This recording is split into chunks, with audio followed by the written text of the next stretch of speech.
Our lives on earth are short and come in seasons. Well, this psalm just gets lovelier and lovelier, doesn't it? Do you know what? This is proof that the Bible treats us as adults and not children by speaking to us truth that we need to hear. And this is a big one. This is an important one. Now, assuming David to be the author here, we clearly see evidence that he's coming down the home stretch of his life. He thinks back to his childhood in verse 6, "Upon you I have leaned from before my birth. You are he who took me from my mother's womb." But now he realizes that sand in the hourglass is dwindling. Verse 9, "Do not cast me off in the time of old age. Forsake me not when my strength is spent." And realizing that the clock is ticking, David wants to go out strong, especially in light of his great failure. Verse 17, "O God, from my youth you have taught me, and I still proclaim your wondrous deeds. So even to old age and gray hairs, O God, do not forsake me until I proclaim your might to another generation, your power to all those who come." Now, you might be thinking, PBC, how can thinking about the seasons of life and the shortness of life be good for me? Sounds kind of morbid to me, actually.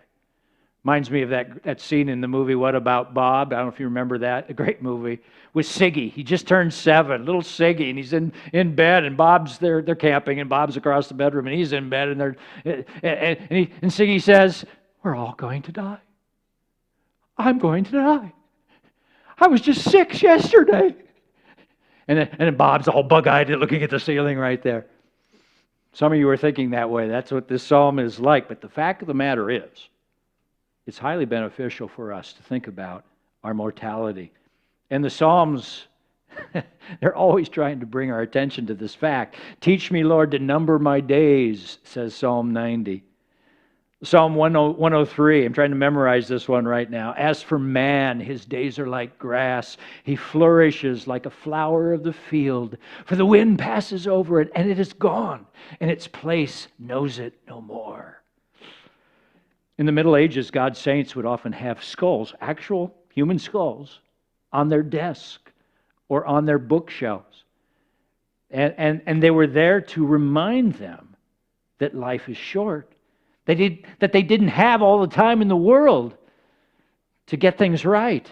Now, I don't own any skulls or have any on my desk, but I have had 4 pictures that I have hung on in my offices over the last few years. And I brought these over here to the community center. They're a series of 4 paintings by a wonderful painter named Thomas Cole from the 19th century Hudson School of Artists. And the first painting is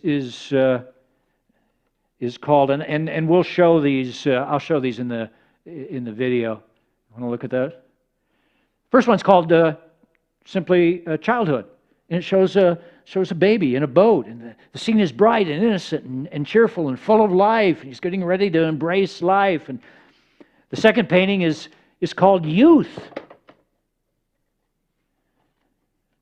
and here he's now a young man, and it's still bright and colorful, and there's a castle in the clouds. It's time to be chasing down your dreams, and it fills you with hope and optimism of what's to come. The third painting is called Manhood, and you see now the scene has gotten dark. The skies have grown dark, and it's no longer a quiet stream, but dangerous rapids now appear. And the man is looking mainly up right now as he's losing hope fast.